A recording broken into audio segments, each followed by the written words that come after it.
Hello my dear student, welcome to my YouTube channel chemistry tuition classes. एक बार फिर से मैं हाजिर हूँ आपके बीच में ऑर्गेनिक केमिस्ट्री का 46 वीडियो लेकर। देखिए, लास्ट वीडियो में हम लोगों ने types of organic reaction discuss करना स्टार्ट किया था। उसमें हम लोग फर्स्ट टाइप देख रहे थे, दैट इज एडिशन रिएक्शन। उसमें भी हम लोग एडिशन रिएक्शन का फर्स्ट टाइप डिस्कस कर रहे थे, that is electrophilic addition reaction. Means that those reaction in which attacking agent is electrophile. ठीक है।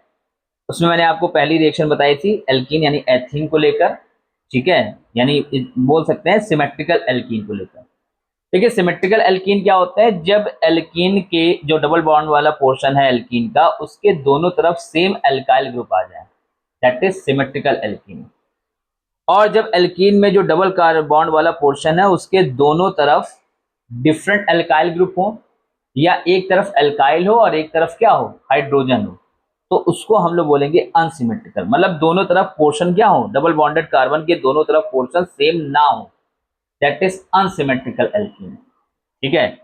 आज इसी में हम लोग इलेक्ट्रोफाइल का एडिशन देखेंगे। ठीक, इसी को हम लोग मार्कोनिकॉफ रूल भी बोलते हैं। जब हम लोग एडिशन कराते हैं किसमें, अनसिमेट्रिकल एल्कीन्स में, इसी को बोलते हैं क्या, मार्कोनिकॉफ रूल। क्या है ये?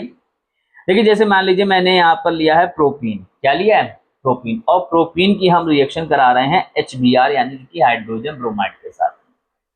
तो जैसे कि आपको पता है कि जो ये डबल बॉन्डेड वाला पोर्शन है कार्बन में, एल्कीन में, ये इसमें इलेक्ट्रॉन डेंसिटी क्या हो जाती है, ज्यादा हो जाती है। जब इलेक्ट्रॉन डेंसिटी ज्यादा हो जाएगी तो ये एक न्यूक्लियोफाइल की तरह काम करने लगेगी। तो यहां पर कौन अटैक करेगा? यहां पर अटैक करेगा इलेक्ट्रोफाइल। अब क्वेश्चन ये है कि इलेक्ट्रोफाइल जो है वो कौन से पोर्शन पर अटैक करेगा, यानी कौन से कार्बन पर अटैक। जैसे यहां पर था, यहां पर सिमेट्रिकल था, तो कहीं पर भी अटैक करा दो, चाहे यहां करा दो चाहे यहां करा दो, कोई दिक्कत वाली बात नहीं। लेकिन अब जब अनसिमेट्रिकल हो गया तो अब ये इस कार्बन पे अटैक करेगा कि इस कार्बन पे अटैक करेगा, ये चीज हमको समझनी है। और ये एक्सप्लेन किया था मार्कोनिकॉफ ने।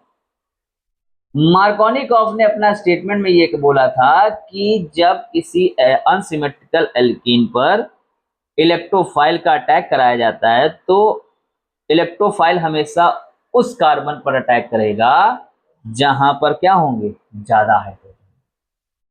डबल बॉन्डेड के कार्बन उस कार्बन पर अटैक करेगा जहां पर ज्यादा हाइड्रोजन होंगे।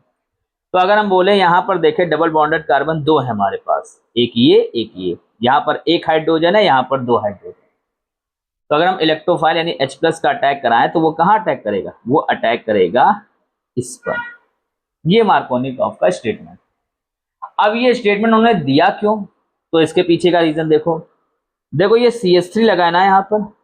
ठीक है, यहाँ पर क्या लगा है, CH3, यानी ये क्या है, this is electron donating group, यानी ये यहाँ पर प्लस आई इफेक्ट शो करेगा।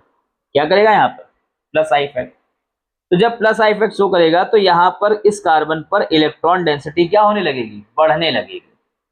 तो जब यहाँ पर इलेक्ट्रॉन डेंसिटी बढ़ेगी तो ये अपने पाई इलेक्ट्रॉन क्या कर देगा, इस कार्बन पर शिफ्ट कर देगा, दैट इज इलेक्ट्रोमेरिक इफेक्ट। क्या लग गया यहाँ पर, इलेक्ट्रोमेरिक इफेक्ट। ठीक है। तो जब ये पाई इलेक्ट्रॉन इसने यहां पर शिफ्ट किए तो बेटा यहां पर क्या आ जाएगा, यहां पर आ जाएगा माइनस चार्ज। क्या आ गया, और यहां पर आ गया प्लस चार्ज। क्या आ गया। तो अब इलेक्ट्रोफाइल है तो वो कहां अटैक करेगा, वो हमेशा अटैक करता है नेगेटिव वाले पोर्शन पर। इसका मतलब वो अटैक करेगा इस कार्बन पर जहां पर ज्यादा हाइड्रोजन है। उसके पीछे का रीजन बेटा ये होता है। ठीक है। तो ये अटैक करा दिया हमने क्या, CH3 CH प्लस, और ये हो गया CS। ठीक, ये स्टेप 1 हो गया। यानी ये कौन सा हो गया, ये जो स्टेप है दैट इज स्लो स्टेप। और स्लो है इसका मतलब ये क्या होगा, ये होगा आपका रेट डिटरमाइनिंग स्टेप, यानी RDS। This is RDS। Okay. अब अब जब ये हो गया CH3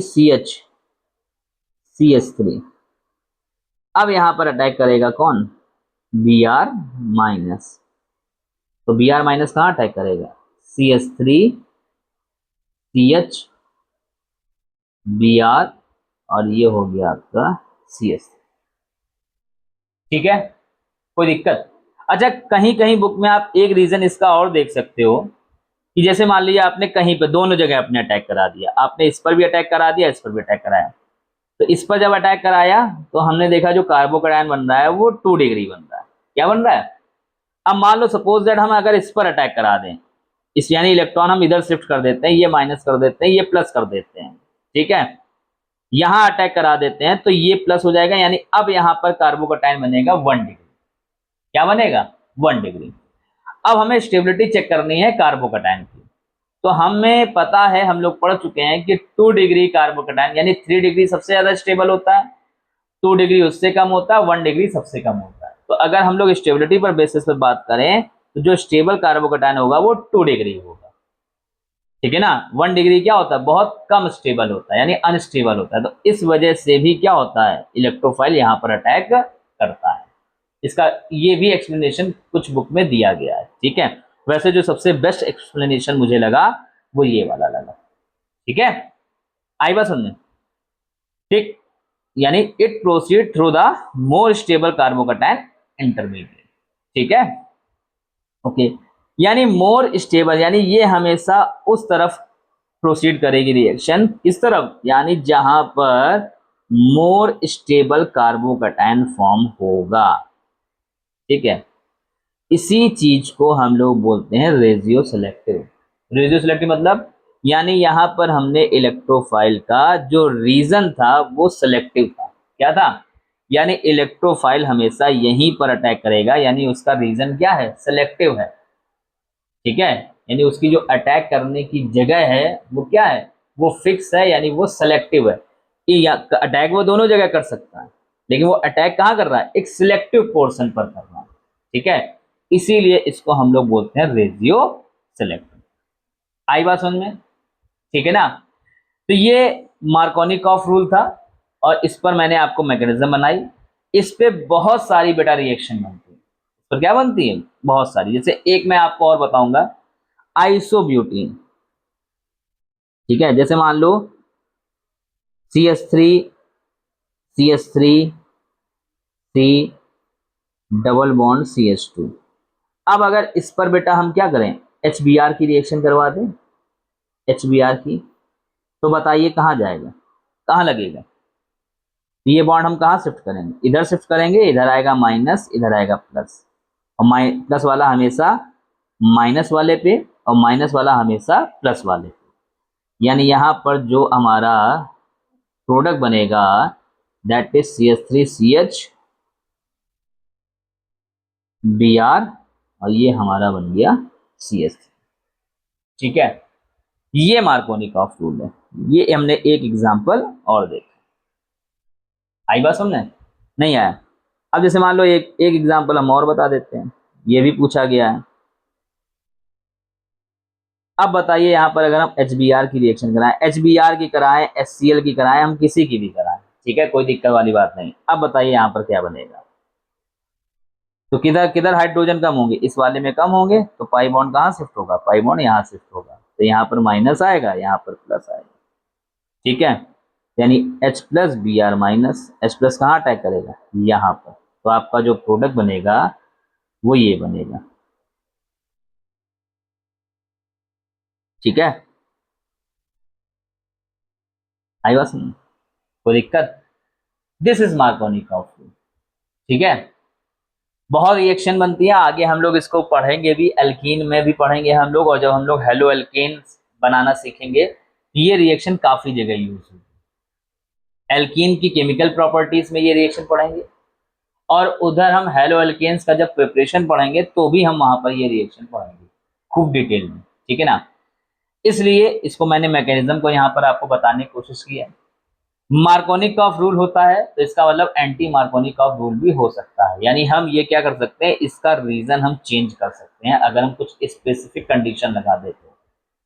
उसी को हम लोग बोलते हैं एंटी मार्कोनिकॉफ रूल। वो कब लगता है, वो कैसे होगा, इसको हम लोग देखते हैं नेक्स्ट वीडियो में।